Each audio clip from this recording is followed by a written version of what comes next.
As the world is becoming more competitive, SMEs will face bigger challenges. They should start looking at how they can embrace digital. Moving into digital will require some level of investment, and SMEs would need to be ready to look into this.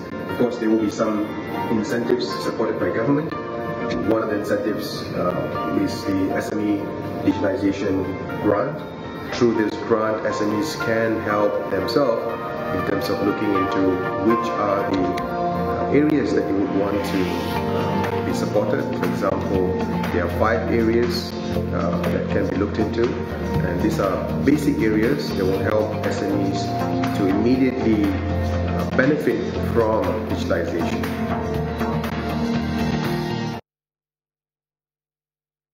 Para penonton, dunia perniagaan semakin kompetitif dan usahawan kecil sederhana akan menghadapi cabaran yang lebih besar untuk menonjol. Jadi dengan itu penting untuk apa orang kata penggunaan digital dalam perniagaan masing-masing. Kita akan bersama dengan Encik Nur Hizam Abdul Kadir, Naib Presiden Fintech dan Ekonomi Digital Islam, Perbadanan Ekonomi Digital Malaysia MDEC. Assalamualaikum Encik Nur Hizam.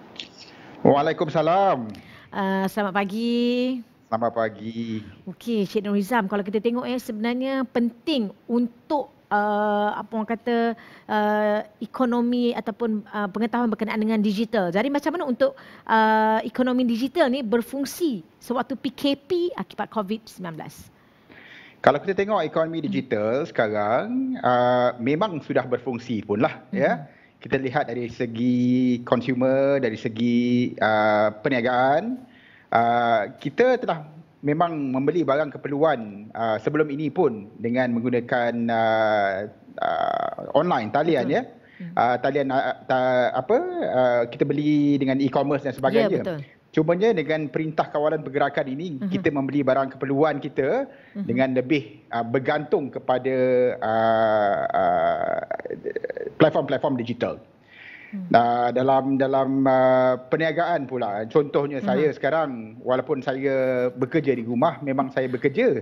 Jadi penggunaan perisian berasaskan cloud, software as a service, alat-alat penggunaan komunikasi seperti Microsoft Teams, Skype, Zoom dan sebagainya digunakan untuk memastikan bahawa kita terus bekerja. Satu lagi, penggunaan teknologi kewangan, pembayaran dan penukaran cash secara online. Okey. Kita menggunakan teknologi kewangan untuk mendapatkan pinjaman. Jadi ya, ekonomi digital ni memang lebih berfungsi sewaktu PKP ni. Itu dia. Okey, jadi kalau kita tengok apa antara program-program yang dilaksanakan MDEC ketika PKP ni untuk sekurang-kurangnya membantu usahawan ataupun golongan yang terjejas? Kerana lumrahnya program-program dari MDEC ini memang lebih bersifat digital. Kami dari Malaysia Digital Economic Corporation kenalah digital ya. Jadi banyak program memang dapat diteruskan. Contohnya seperti program e-usahawan, program Go E-commerce. Ini adalah program komprehensif yang mana dianya mengajar golongan PKS, terutamanya golongan mikro PKS. Yang mahu memperkembangkan perniagaan di atas talian ya, dengan online. Jadi untuk PKS yang masih belum ada perniagaan online, ini mungkin program yang dapat mereka ceburi, mereka cuba untuk memastikan mereka tidak ketinggalan lebih-lebih lagi dalam PKP inilah. Kalau dapat kita boleh nyatakan kepada para penonton contohnya, saya sebelum ni menjual secara fizikal mungkin menjual barang ke ataupun jual goreng pisang ke contohnya. Tapi sewaktu PKP ni apa antara yang contoh e-dagang yang boleh membantu masyarakat untuk menjana pendapatan ketika PKP? Banyak, betul. Banyak cara untuk kita berdagang melalui talian lah. Kalau contohnya lah, kalau dulu ramai usahawan mikro menjual tudung contohnya lah ya. Dan menjual tudung dulunya mungkin dia menjual tudung melalui social media seperti Instagram. Tapi kalau Instagram mungkin pembayaran secara cash on delivery. Okey. Right? COD. Kita membantu usahawan-usahawan mikro ini untuk pertamanya Okey. dia menaikkan visibility dia dalam social media. Itu jadi salah satu tool untuk marketing lah. Dan kemudiannya kita memperkenalkan tentang platform e-dagang. Okey. Platform e-dagang seperti Lazada, seperti Shopee dan sebagainya. Bagaimana dia dapat meletakkan produk mereka ke dalam platform-platform tersebut. Mungkin kita nampak senang dan mudah, tetapi ada golongan usahawan mikro yang memerlukan bantuan. Betul. Dan seterusnya kita memperkenalkan tentang payment. Bagaimana payment bukan hanya jual tudung cash on delivery, tetapi payment, pembayaran secara credit card, pembayaran secara e-wallet, pembayaran secara PayPal dan sebagainya. Kita perkenalkan kepada usahawan-usahawan mikro ini. Dan sekarang ni lebih penting lah. Betul. Kerana pembayaran secara face to face, cash on delivery mungkin kurang berlaku. Kita nak mengelakkan social contact. Betul. Jadi pembayaran secara teknologi kewangan ini sangat penting sekarang. Betul. Kalau dengar tu macam berpeluh jugalah kan kalau nak kan. Tapi saya kira ini adalah satu perkara yang penting sebab mendepani arus ke depan ni. Ini mungkin pra untuk kita cashless dan sebagainya kan. Tak nak usahawan perlu mempelajari e-dagang dan sebagainya. Okey, kalau kita tengok berdasarkan pakej rangsangan ekonomi perhatian, apa antara yang boleh dimanfaatkan oleh rakyat melalui pakej rangsangan ekonomi perhatian tu untuk menjana pendapatan? Jadi kita tengok apa yang telah dilaksanakan oleh kerajaan. Banyak pakej-pakej yang agak menyeluruh.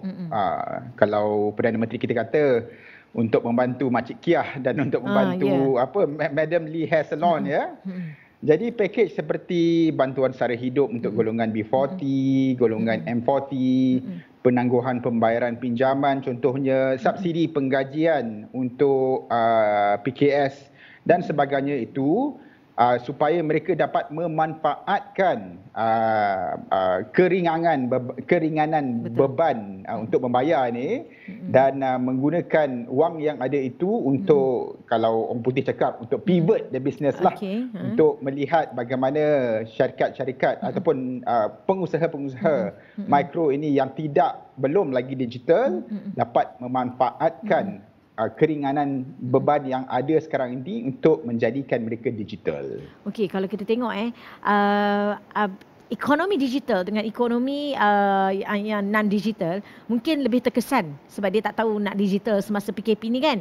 Tapi mesti ada juga apa antara bagaimana kalau boleh jangkaan ekonomi digital dan kesan terhadap rakyat daripada aspek mungkin menjana pendapatan, contohnya mereka yang ada ekonomi digital ni sekiranya PKP diteruskan.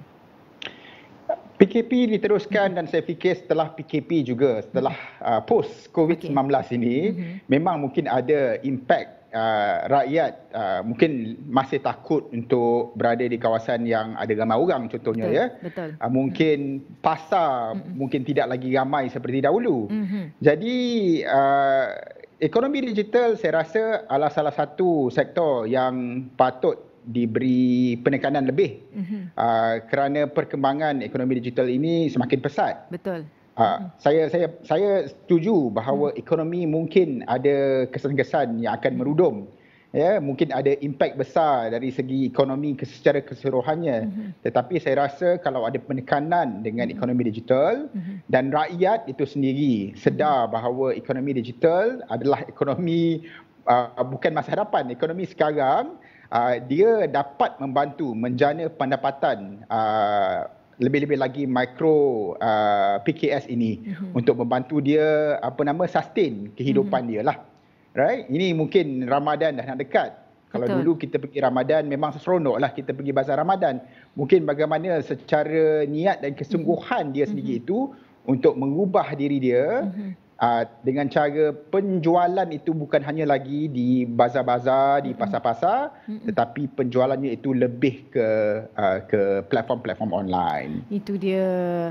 Dan sebenarnya inilah masanya untuk kita memantapkan apa orang kata kita punya perancangan terutamanya berkaitan dengan ekonomi digital Cik Nur Hizam, insyaAllah. Terima kasih banyak Cik Nur Hizam Abdul Kadir, Naib Presiden Fintech and Ekonomi Digital Islam, Perbadanan Ekonomi Digital Malaysia MDEC. Semoga serba sedikit memberi pencerahan kepada kita semua. InsyaAllah lepas ni kita perlu ada lagi sambungan bagaimana untuk lebih mendalami berkenaan dengan e-dagang dan sebagainya. Terima kasih banyak-banyak Cik Hizam. Sampaikan salam buat ahli keluarga di rumah. Sama-sama. Stay at home insyaAllah. Hati-hati. Ya, insyaAllah sama. Okey, terima kasih banyak. Assalamualaikum. Assalamualaikum warahmatullahi wabarakatuh.